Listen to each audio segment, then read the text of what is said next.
सरपंच साहेब आहेत का? आहेत. आपलं नाव? ज्ञानबा मारुती. थोडे कामात आहेत. बरं बरं, मी बाहेर अहो, बाहेर कशाला थांबता उन्हात? आत बसा.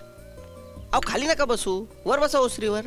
माणसानं आपल्या लायकीप्रमाणेच राहावं. काय रे, मला लायकीच्या गप्पा मारतोस? मग घरात पाऊल कसं काय टाकलंस? अरे मीच सांगितलं त्यांना. तो एक नवीन आहे गावात. तुला इथले रीतिरिवाज माहित नाहीत? ऑफिसच्या कामासाठी घरात आलास कसा? ऑफिस मध्ये चल पाळ. चुकलं, मला येतो. ये भावड्या, ये ये. कसा आहे दादा? आई, आई नमस्कार करतो.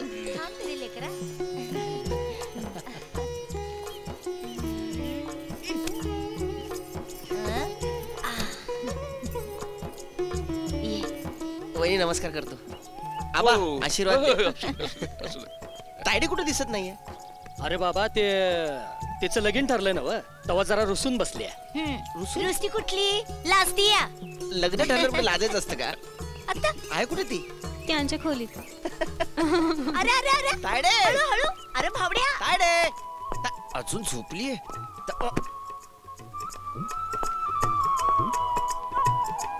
तायडे तुला माहिती तर मीच येणार आहे.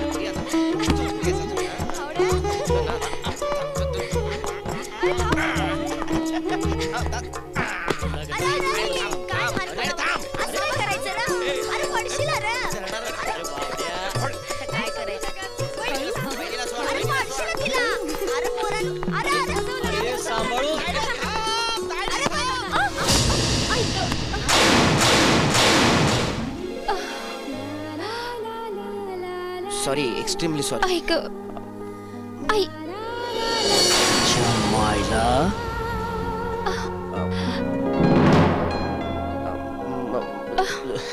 जोरात लागलं का खूप? नाही म्हणजे असू दे. काय काय ये पोरी, तू का आलीस इथं? अरे सुभान्या, म्याच बोलिवलं होतं तिला. अरे पण भावड्याला पाठवलं ना तिनं. म्हणजे तुला नाही कळायचं ते. ये तू निघित चाल. चूक झाली मालक. नाही, चूक तिची नाही, चूक माझीच आहे. अरे मी धडकलो तिला. तिथंच चुकला तुम्ही. या आता. ये, तू काय थोबाड बघत बसली? चल बाहेर.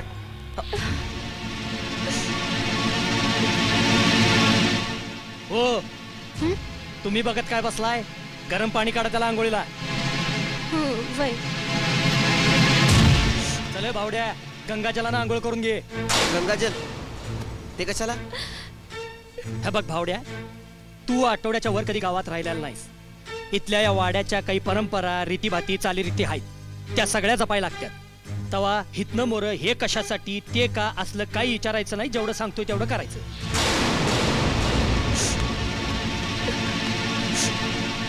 चल कपडे काढ, चल आंघोळ करून घ्यायचं जा.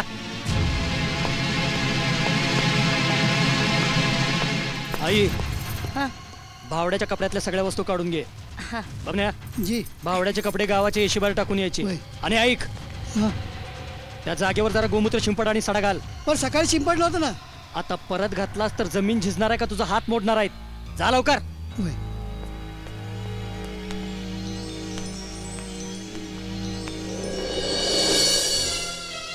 भावड्या, ताडे मगाशी त्या मुलीची चूक नसताना सगळे तिला का बोलत होते? भावड्या, आता हा विषय वाढू नकोस. नाही ग, खूप जोरात धडकलो मी तिच्यावर. तिला फार मार लागला असेल डोक्याला. तिचं ती बघेल. मला तुमची मित्रमंडळी आहेत बेटा. अरे मग आत बोलव ना त्यांना. नका त्यासनी बैठकीच्या खोली बसू दे. बरं ठीक आहे, मी आलोच. भावड्या, पहिला चहा घे, मग तुला जायचं तिकडे जा. तायडे, मग चहा मला बाहेरच आणून दे. त्यांच्या बरोबरच पितो मी चहा. बरं बरं. चल आता देवघरात चल, आई वाट पाहते. देवघरात? हो. तायडे मी पडेल. तायडे काय हे भावड्या, हा? इतक्या वर्षाने तू घरला आलास, पण देवाला अभिषेक घातला, पूजा बांधली, आणि तूच पूजेला नाहीस व्हय? अगं तिकडेच येतो तो. बाहेर गावी जाऊन सगळं विसरला बघा ह्यो. सुभाषराव, मगाशी काय म्हणत होता ते? मी तेच म्हणत होतो आबा. म्हटलं आपल्या डॉक्टर साहेबांनी आपल्या घराण्याचे रीतिरिवाज परत आठवण करून द्यायचा एक चांगला उपाय आहे. कंचा?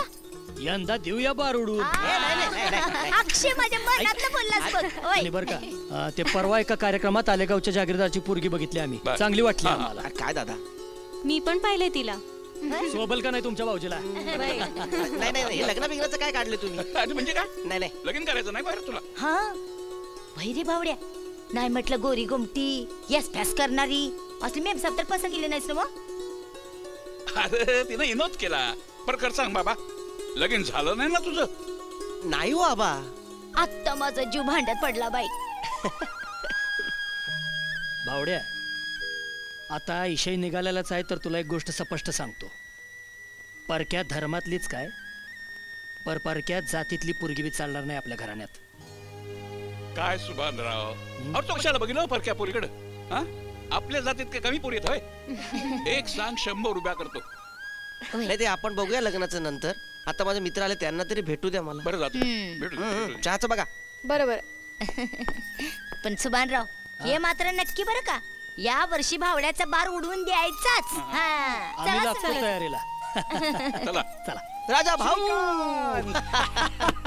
नाही नाही नाही नाही डॉक्टर श्रीकांत राव.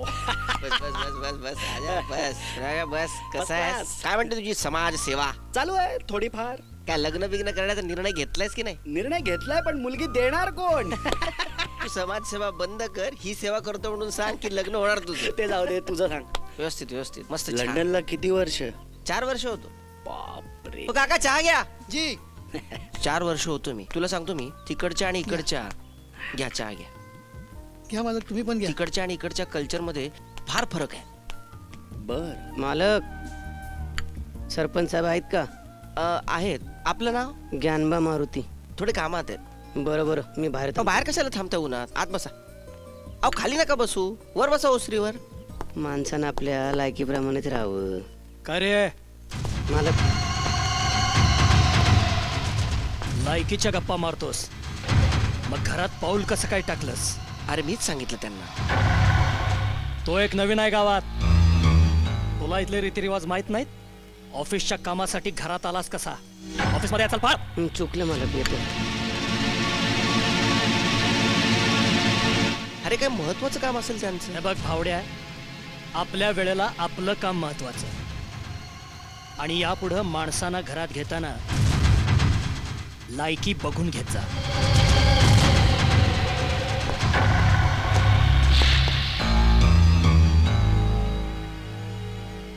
राजा भाऊ, मी गावात आलोय खरा, पण अजूनही मला कळत नाही मी गावात आलोय ते कुठल्या युगातल्या गावात आलोय. खरं सांगू का श्रीकांत, आपला देश सुधारलाय. आपल्या देशानं प्रगती सुद्धा केली आहे. हे वरवर जरी दिसत असलं आणि थोड्याफार प्रमाणात खरंही असलं, तरी इथला प्रत्येक माणूस फार जुना आहे.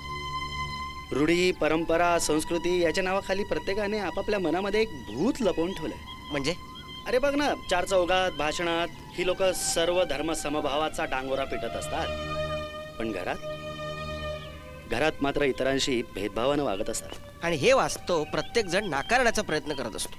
गेली 15-20 वर्ष मी याच गोष्टींसाठी लढतोय.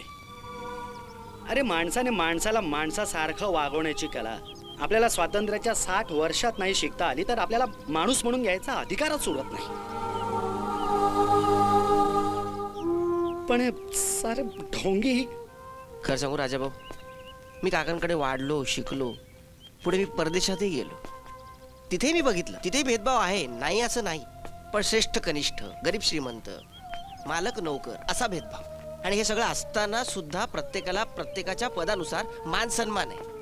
आणि आपल्याकडे मात्र स्वर्ग आणि नरक असा जमीन आसमानाचा फरक.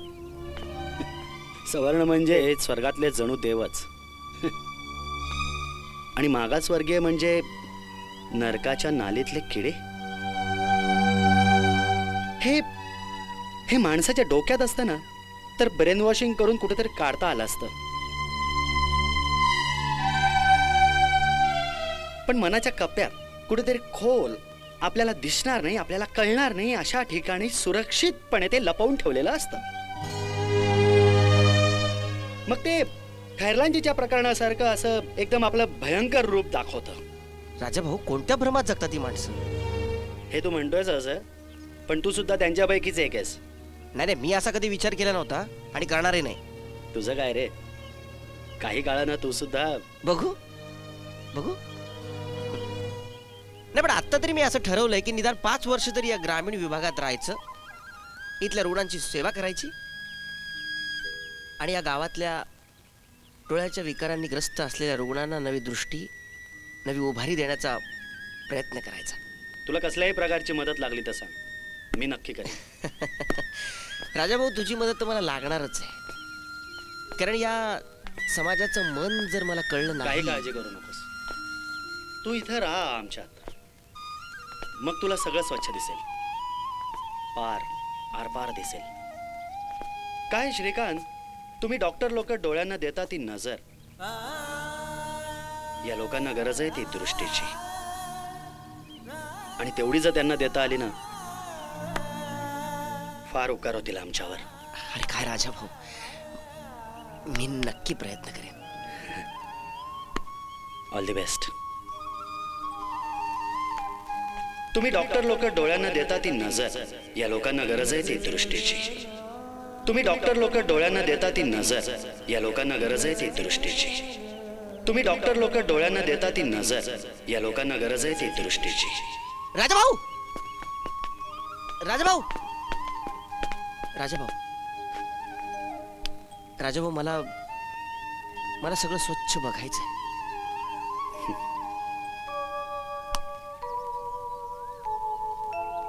माझ्या बंधूंनो आणि भगिनींनो,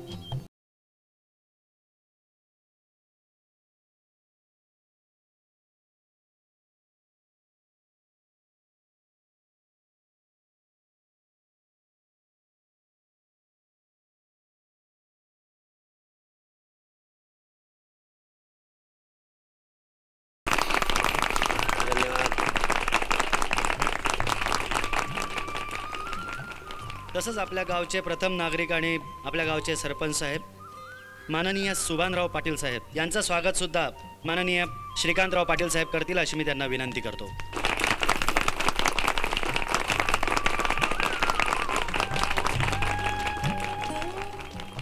तसंच चेअरमन साहेब माननीय बाळासाहेब पाटील खंडेराव आजुरेकर यांचं स्वागत सुद्धा डॉक्टर साहेब करतील अशी मी त्यांना विनंती करतो.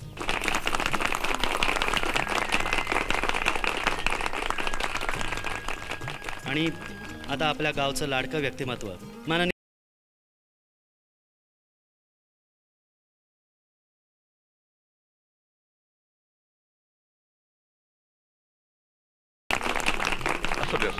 आबा आशीर्वाद दे.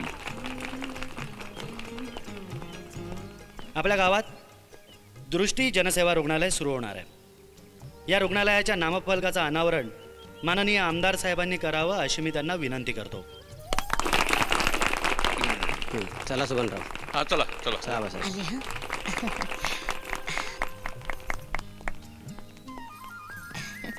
हं.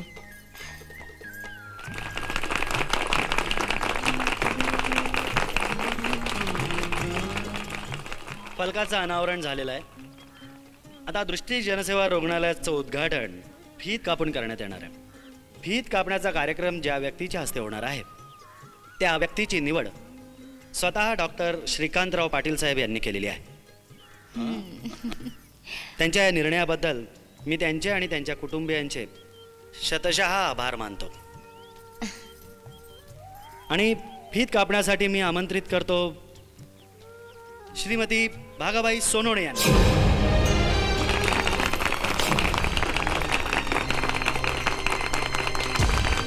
माय उठ.